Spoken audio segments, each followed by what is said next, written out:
हितेश नाम का लड़का एक बहुत बड़े तथा अमीर घर से रिश्ता रखता था। मेरा कहने का मतलब है कि वह लड़का मतलबी रितेश के पिताजी एक बहुत बड़ी नौकरी तथा उसका एक बहुत बड़ा साम्राज्य हुआ करता था, जिस कारण से हितेश अपने बाप के पैसों पर बहुत ज्यादा घमंड किया करता था। वह बहुत सारे दोस्तों को और बहुत सारे गर्लफ्रेंड को एक बार एक साथ रखा करता था। पैसों के इतनी ज्यादा अमीर होने के कारण लोगों को कुछ भी नहीं समझा करता था, सभी से झगड़ा किया करता था और सभी के साथ बहुत ज्यादा बुरे मानसिकता वाले हालात से पेश आता था। यही कारण है कि हितेश का कोई बेस्ट फ्रेंड नहीं था। वह जितने भी फ्रेंड के साथ रहता था, जितने भी दोस्त के साथ रहता था, वह सिर्फ उसके साथ उसके पैसों पर मौज मस्ती करने के लिए रहता था।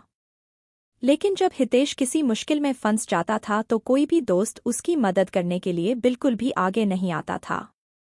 हितेश बहुत ज्यादा अपने फ्रेंड तथा दोस्तों के साथ टूर करने के लिए बाहर देश है जाया करता था, क्योंकि उनके पिताजी के पास इतनी ज्यादा दौलत थी कि कितना भी हितेश का उस दौलत में से पैसा उड़ा दे उसका कम नहीं होने वाला था।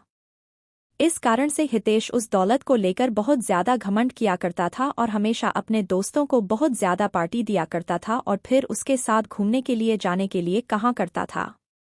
हितेश को लड़की की लत लग गई थी। वह लड़कियों के साथ बहुत ज्यादा है समझ किया करता था। ज्यादा पैसा होने के कारण वह बहुत सारी लड़कियों के साथ घूमा करता था तथा बाहर डांस में जाकर लड़कियों के साथ बाहर डांस भी किया करता था। वह रिसोर्ट में जाकर लड़कियों को खाना खिलाता था और फिर घूमने के लिए टूर पर जाया करता था। एक दिन जब हुआ किसी कारण से अपनी छत पर टहल रहा था तो उसके घर के सामने एक छत पर एक कहां से और बहुत ज्यादा खूबसूरत लड़की टहल रही थी। हितेश अपने पैसे के दम पर सोचा कि चाहे कोई भी लड़की हो, अगर हितेश एक बार इशारा कर देगा तो कोई भी लड़की उसके आगे अपनी एटीट्यूड को नहीं रखेगी। लेकिन वह एक अच्छे परिवार से बिलोंग करती थी। वह लड़की ऐसी वैसी लड़की नहीं थी जो किसी की पैसों को देखकर उनके साथ चला जाए। उस लड़की को हंसाने के लिए हितेश बहुत तरह से उसको लालच देने का प्रयास करता था, लेकिन वह लड़की ऐसी वैसी लड़की बिल्कुल भी नहीं थी कि किसी की बातों में आ जाए। हितेश चाहे जितने लोगों को, जितनी लड़कियों को उसके पास भेजता था बोलने के लिए, लेकिन वह लड़की बिल्कुल भी बात मानने के लिए तैयार नहीं थी। हितेश लड़की के लिए मानव जैसे पागल होता जा रहा था, क्योंकि हितेश के अंदर इतनी ज्यादा एटीट्यूड था कि अगर वह लड़की ना कर दिया तो उसमें बहुत ज्यादा गुस्सा आ गया था। हितेश सोच रहा था जिस कारण से भी वह लड़की मना कर रही है, हम चाहे कितना भी पैसा उसे दे देना कि ना अपने साथ उसे घूमने पर मजबूर कर देंगे। एक भी नहीं पैसे किसी लड़की फ्रेंड को उसके घर भेजने के लिए कहती है, लेकर जाओ उस लड़की को बोलो कि जितना पैसा लेना है, जितना खाना है, जितना घूमना है मेरे से ले लो, लेकिन मेरे साथ घूमने के लिए तैयार हो जाओ। लेकिन किसी भी परिस्थिति में वह लड़के तैयार होने पर आज ही नहीं हो रही थी। इस बात को सुनकर हितेश को बहुत ज्यादा गुस्सा आ रहा था। अब धीरे धीरे हितेश बिल्कुल भी बदलने लगा था। हितेश को उस लड़की के अलावा कोई भी लड़की नहीं दिखती थी। जितनी भी लड़की के साथ हितेश घुमा करता था, अब वह उन लड़कियों से बिल्कुल भी दूर हो चुका था। अब वह ज्यादातर वक्त अपना घर में ही गुजारा करता था। जब वह लड़की अपनी छत पर आया करती है तो हितेश अपनी चाहत से उस लड़की को निहारने का प्रयास करता था, उसे मनाने का प्रयास भी करता था। लेकिन शायद उस लड़की को हितेश के बारे में पूरी जानकारी होगी, इसी कारण से वह लड़की हितेश के पास ना जाने के लिए बहुत सारे बहाना बनाया करते थे। उस लड़की के पिताजी एक सरकारी विभाग में कार्य कर रहे थे, जिसका ट्रांसफर होने के बाद वह हितेश के घर के पास वाले अपार्टमेंट में रहने के लिए आया था।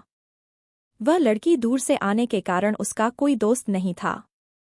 लड़की कहीं घूमने के लिए भी नहीं जाया करती थी, क्योंकि घूमने के लिए उसका कोई सहेली नहीं थी। नया होने के कारण वह अकेले घूम भी नहीं पा रहे थे।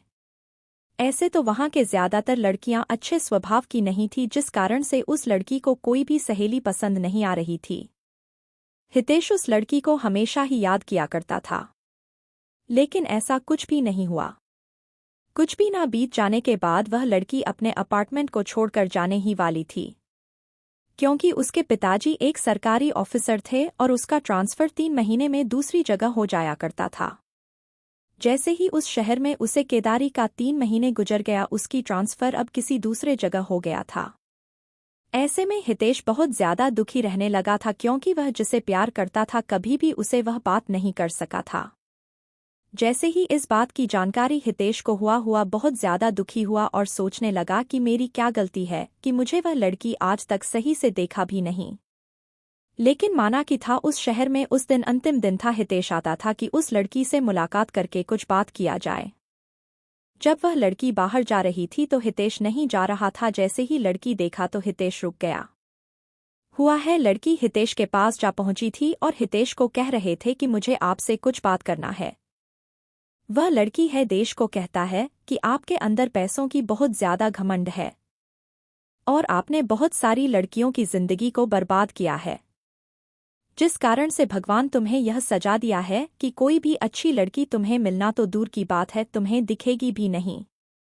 ऐसा कहकर माना कि आगे बढ़ जाती है। हितेश मन ही मन अपने आप को कोसता रहता है। हितेश सोचता है कि जो मेरे पास इतने पैसे हैं और कोई अच्छी लड़की ही नहीं मिलेगी, मेरे पास इतने पैसों की क्या कर सकते हैं। यह बात बिल्कुल सच है दोस्तों, पैसा चाहे कितना भी हो जाए, मनुष्य को कभी भी अपने पैसों पर बिल्कुल भी घमंड नहीं करना चाहिए। पैसा चाहे जितना भी हो जाए वह आपके करैक्टर को नहीं सुधार सकता है। यदि आपके पास बहुत ज्यादा पैसा है तो उसे संभाल के रखी है, वह अच्छी चीजों में उपयोग करें।